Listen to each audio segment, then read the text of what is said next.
নির্বাচনের সময় ঘনিয়ে এসেছে, কিন্তু এখনো পর্যন্ত আমরা দৃশ্যমান কোনো সংস্কার আমরা দেখছি না। এই প্রশাসনে, গোয়েন্দা সংস্থায়, বিভিন্ন বাহিনীতে, এমনকি উপদেষ্টা পরিষদে আওয়ামী লীগের প্রতি প্রেম রয়েছে, সেই মানুষগুলো আজকে এই সরকার পরিচালনা করছে। যে ডিজিএফআই, যে এনএসআই, যে এসবি 14 সালে নির্বাচন করেছে, 18 সালে নির্বাচন করেছে, 24 সালে নির্বাচন করেছে, অবশ্যই এই গোয়েন্দা সংস্থাগুলোর সংস্কার করতে হবে। ওই হাসিনার আমলের, হাসিনাকে তুষ্টকারী গোয়েন্দা সংস্থার কর্মকর্তারা এখনো পর্যন্ত স্বপদে বহাল রয়েছে। তাহলে আমার প্রশ্ন হলো, এই গোয়েন্দা সংস্থাকে রেখে আগামী নির্বাচন কোনোভাবেই সুষ্ঠু করা সম্ভব? জাতীয় ঐক্যমত্য কমিশন দীর্ঘ 9 মাস রাজনৈতিক দলগুলোর সাথে বৈঠক করেছে। এই বৈঠকের বাইরেও তারা অনানুষ্ঠানিক আলোচনা করেছে। বিভিন্ন দলের সাথে তারা বিভিন্ন বিষয়ে ঐক্যমতে দলগুলোকে নিয়ে আসার জন্য আলোচনা করেছে এবং সেগুলো গণমাধ্যমে বিভিন্ন সময় এসেছে। কখনো বিএনপির সাথে ঐক্যমত কমিশন আলাদাভাবে বৈঠক করেছে, কখনো জামাতের সাথে, কখনো এনসিপির সাথে, কখনো বা আমাদের সাথে বা অন্য দলগুলোর সাথে। কিন্তু এই 9 মাসের যে আলোচনা আমরা লক্ষ্য করলাম, সরকারের পক্ষ থেকে যে প্রস্তাবনা ছিল, সেই প্রস্তাবনায় আমরা পুরোপুরি ঐক্যমতে আসতে পারিনি।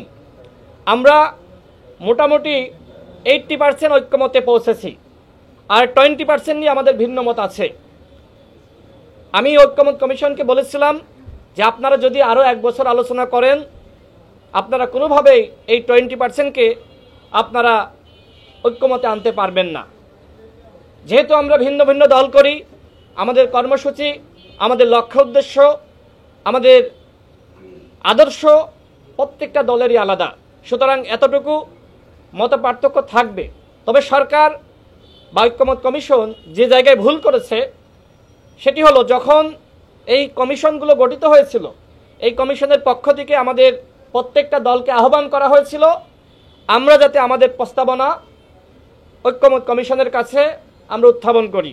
প্রত্যেকটা দল আমরা ঐক্যমত কমিশনের কাছে বা বিভিন্ন কমিশনের কাছে আমরা উত্থাপন করেছিলাম। সরকার যদি এই যে দলগুলোর মধ্যে কতটুকু মিল রয়েছে, সেই মিলের আলোকে তারা শুরু থেকে সংস্কার শুরু করত, তাহলে আজকে এই সংস্কার নিয়ে প্রশ্ন তৈরি হতো না।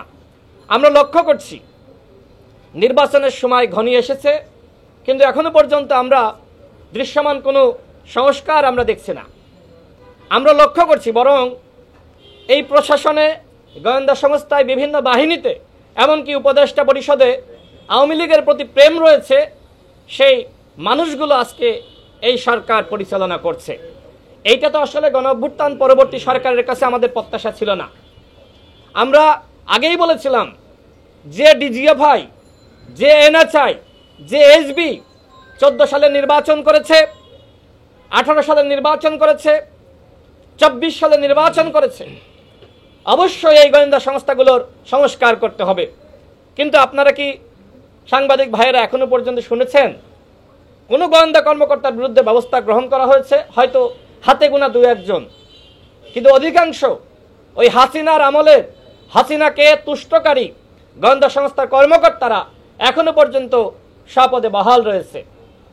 তাহলে আমার প্রশ্ন হলো, এই গোয়েন্দা সংস্থাকে রেখে আগামী নির্বাচন কোনোভাবেই সুষ্ঠু করা সম্ভব?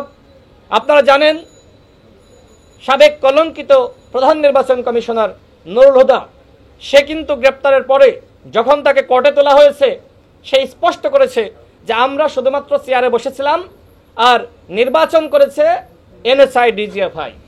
তো এই এনএসআই এবং ডিজিএফআই যদি কোনো সংস্কার না করা হয়, তাহলে কিসের সারা নির্বাচন আর কিসের সুষ্ঠু নির্বাচন? সুতরাং নির্বাচনের আগে শুধুমাত্র এই যে আপনারা 1.5 লাখ পুলিশের প্রশিক্ষণ দিচ্ছেন, আপনারা সরকারের বিভিন্ন কর্মকর্তাদেরকে প্রশিক্ষণ দিচ্ছেন, কিন্তু গোয়েন্দা সংস্থার কোনো সংস্কার করছেন না, এইভাবে সুষ্ঠু নির্বাচন সম্ভবপর হবে না। যে কারণে আমাদের দলের পক্ষ থেকে আমরা দাবি জানাচ্ছি, নির্বাচনের আগে অবশ্যই এই 3টা গোয়েন্দা সংস্থার সংস্কার করতে হবে।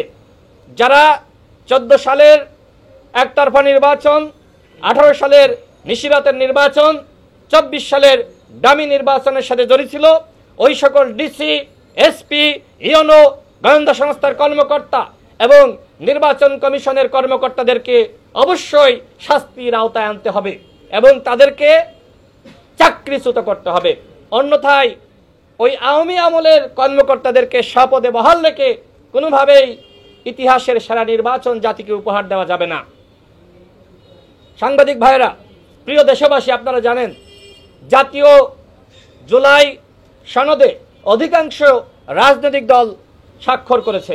আমাদের দলের পক্ষ থেকে আমরা স্বাক্ষর করেছি এবং দুই একটি দল তারা স্বাক্ষর করে নাই। তবে ঐক্যমত কমিশনের সাথে আলোচনা চলছে। আমরা আশাবাদী এই দলগুলোও তারা হঠকারিতার পথে না হেঁটে তারাও জুলাই জাতীয় সনদে স্বাক্ষর করবে। যদি এই সনদে স্বাক্ষর করা সম্ভবপর না হতো, আমরা দেখেছি যে ওই স্বাক্ষর অনুষ্ঠান বানচাল করার জন্য এক ধরনের চক্রান্ত হয়েছে। সেখানে নাম দেওয়া হয়েছে যে জুলাই যোদ্ধারা তারা চায় জুলাই জাতীয় সনদের আইনগত ভিত্তি। আপনারা নিশ্চয়ই দেখেছেন যে ঐক্যমত কমিশনের মাননীয় সহসভাপতি তিনি স্পষ্টভাবেই বক্তব্যে ক্লিয়ার করেছেন যে জুলাই যোদ্ধাদের যে দাবি সেই দাবি আমরা মেনে নিয়েছি এবং জুলাই সনদের আইনগত ভিত্তি, সাংবিধানিক স্বীকৃতি, এই অঙ্গীকার নামায় অন্তর্ভুক্ত আগে থেকেই করা আছে। যখন জুলাই যোদ্ধারা তারা আলী রিয়াজ স্যারের এই বক্তব্য তারা শুনেছে, তখন তারা কিন্তু চলে এসেছে এবং এটি ঐক্যমত কমিশনের সাথে আলোচনা হয়েছে। চলে আসার পরেও শখানিক ব্যক্তি তারা সেখানে উপস্থিত ছিল, তারা অনুষ্ঠান করতে দিবে না, বানচাল করবে। আমার প্রশ্ন হলো, এই যে স্বাক্ষর অনুষ্ঠান যারা বানচাল করতে চায় বা চেয়েছিল, তারা কি আসলে জুলাই যোদ্ধা? সেটি নিয়ে কিন্তু ইতিমধ্যে প্রশ্ন তৈরি হয়েছে। হ্যাঁ, জুলাই যোদ্ধা তারা যাদের সাথে ঐক্যমত কমিশনের আলোচনা হয়েছে, আমাদের আলোচনা হয়েছে এবং তারা যখন বিষয়টি নিয়ে ক্লিয়ার হয়েছে যে আইনগত ভিত্তি এবং সাংবিধানিক স্বীকৃতি দেওয়া হচ্ছে, এরপরে সেই প্রকৃত জুলাই যোদ্ধারা সেখান থেকে প্রস্থান করেছে এবং পরবর্তীতে যারা শখানেক সেখানে ছিল, আমি নিজে দেখেছি তারা আর্মির দিকে বোতল ছুড়ছে এবং তারা পুলিশের গাড়িতে আগুন দিয়েছে। তো জুলাই যোদ্ধারা তো এইভাবে পরিবেশ ঘোলাটে করে তাদের দাবি আদায় করতে চায় না। আমি সরকারকে বলবো, কারা এই ধরনের জাতীয় অনুষ্ঠান বানচাল করার চক্রান্তে লিপ্ত ছিল, যদি কোনো দলের ইন্ধন থেকেও থাকে, আপনারা সেটি তদন্ত করে জাতির সামনে উত্থাপন করেন। আমাদের ভিন্নমত থাকতেই পারে, কোনো দল যদি মনে করে যে আমি স্বাক্ষর করব না, করতেই পারে, এই গণতান্ত্রিক অধিকার তার আছে, কিন্তু অনুষ্ঠান বানচাল করার অধিকার কারণ নাই। সুতরাং কারা এই স্বাক্ষর অনুষ্ঠান বানচাল করার জন্য এই ধরনের চক্রান্তে লিপ্ত হয়েছিল, অবশ্যই তদন্ত সাপেক্ষে সেই বিষয়গুলো জাতির সামনে হাজির করতে হবে। আমরা মনে করি প্রকৃত জুলাই যোদ্ধারা কোনোভাবেই এই অনুষ্ঠান বানচাল হোক তারা সেটি চায়নি এবং তারা ওই অনুষ্ঠান বানচাল করার জন্য সেখানে যায়নি। বরং আমরা মনে করি একটি চক্র যারা মনে করে নির্বাচন বানচাল করা দরকার, তারা এই ধরনের বিভিন্ন জায়গায় মব সৃষ্টি করছে। আমাদের দল গণ অধিকার পরিষদ আমরা শুরু থেকেই মবের বিরুদ্ধে। আমরা অন্য দলগুলোকেও আহ্বান জানাই, আসুন আমরা সবাই মিলে এই মবের বিরুদ্ধে অবস্থান নেই। প্রিয় সাংবাদিক ভাইরা, এখন নির্বাচন সামনে রেখে আমরা দেখছি যে বিভিন্ন জায়গায় অগ্নিসংযোগ। আমরা আমাদের দলের পক্ষ থেকে ঠিক এই জায়গায় প্রেস ব্রিফিং করে আমি অসংখ্যবার বলেছি যে নির্বাচন যত ঘনিয়ে আসবে, ওই পতিত স্বৈরাচারের দোসররা যারা এখনো পর্যন্ত সচিবালয়ে রয়েছে, পুলিশে রয়েছে, বিভিন্ন গোয়েন্দা সংস্থা রয়েছে, বাহিনীতে রয়েছে, ওই হাসিনার দোসররা কিন্তু নির্বাচন ঘনিয়ে আসার সাথে সাথে নির্বাচন বানচাল করার জন্য তারা এই অগ্নিসংযোগের খেলায় লিপ্ত হবে। এবং এর ধারাবাহিকতা আমরা দেখলাম যে মিরপুরে অগ্নিসংযোগ, বিমানবন্দরে অগ্নিসংযোগ। আমার প্রশ্ন হলো, কেন 26 ঘন্টা লাগলো? কেন ফায়ার সার্ভিসকে যত সময়ে সেখানে ঢুকতে দেওয়া হলো না? এই যে হাজার হাজার কোটি টাকা ক্ষতি হলো, এর মাধ্যমে কি রাষ্ট্র উপকৃত হয়েছে? আমি মনে করি বিমানবন্দরে যে ধরনের ঘটনা ঘটেছে এটি ষড়যন্ত্রের অংশ। পতিত স্বৈরাচারের দোসররা রাষ্ট্রকে আনস্টেবল করার জন্য এই ধরনের চক্রান্তে লিপ্ত হয়েছে। চট্টগ্রামে আগুন লাগছে, এদিকে দেশের বিভিন্ন জায়গায় ধারাবাহিক আগুন। এগুলো ষড়যন্ত্রের অংশ। সুতরাং সরকারকে বলবো, এই পতিত স্বৈরাচারের দোসরদেরকে চিহ্নিত করুন। একের পর এক আগুনের ঘটনা, এইগুলো কোনো স্বাভাবিক ঘটনা নয়। আমরা এটিও শুনেছি, নির্বাচন যত ঘনিয়ে আসবে আওয়ামী লীগ বিভিন্ন প্রার্থীদেরকে হত্যা করার বা তাদের উপর হামলা করার চক্রান্তে লিপ্ত হবে। আওয়ামী লীগ নির্বাচন যত ঘনিয়ে আসবে গুপ্ত হত্যায় লিপ্ত হবে। সুতরাং এই আওয়ামী লীগকে নির্মূল করতে হবে। সাংবাদিক ভাইয়েরা, আপনারা দেখেছেন যে যারা 24 সালের দামি নির্বাচনে অংশ নিয়েছে, যারা হাসিনাকে স্বৈরাচার বানিয়েছে, তারাও নাকি আগামী নির্বাচনে অংশগ্রহণ করতে চায়। আমাদের স্পষ্ট কথা, আগামী নির্বাচনে আওয়ামী লীগ জাতীয় পার্টি 14 দল অংশগ্রহণ করতে পারবে না। ঠিক। এবং যারা আওয়ামী লীগের পদে ছিল তাদের অনেকে দেখছি বিভিন্ন জায়গায় তারা বক্তব্য দিচ্ছে তারা আগামী নির্বাচনে অংশ নেবে। আমি এই পতিত স্বৈরাচারের দোসরদেরকে হুঁশিয়ারি উচ্চারণ করে বলছি, আগামী নির্বাচনে ডামি মামি স্বতন্ত্র কোনোভাবেই নামে বেনামে আওয়ামী লীগের দোসররা এবং আওয়ামী লীগের নেতাকর্মীরা অংশগ্রহণ করতে পারবে না। আওয়ামী লীগকে নিষিদ্ধ করা হয়েছে। আমার প্রশ্ন হলো, এখনো পর্যন্ত আওয়ামী লীগের দোসর জাতীয় পার্টি এবং 14 দলের সাংগঠনিক কার্যক্রম কেন নিষিদ্ধ ঘোষণা করা হচ্ছে না? তারা নির্বাচনে অংশ নিবে, আর আমরা কি ললিপপ খাবো? কোনোভাবেই না। গণ অধিকার পরিষদের স্পষ্ট ঘোষণা, আগামী নির্বাচনে ডামি মামি স্বতন্ত্র নামে বেনামে কোনো নামে আওয়ামী লীগ জাতীয় পার্টি এবং 14 দল অংশগ্রহণ করতে পারবে না।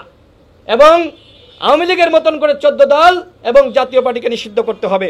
আমার সর্বশেষ বক্তব্য হলো, নির্বাচন নিয়ে যে চক্রান্ত শুরু হয়েছে, এই চক্রান্ত যদি সফল হয় তাহলে দেশ ধ্বংস হয়ে যাবে।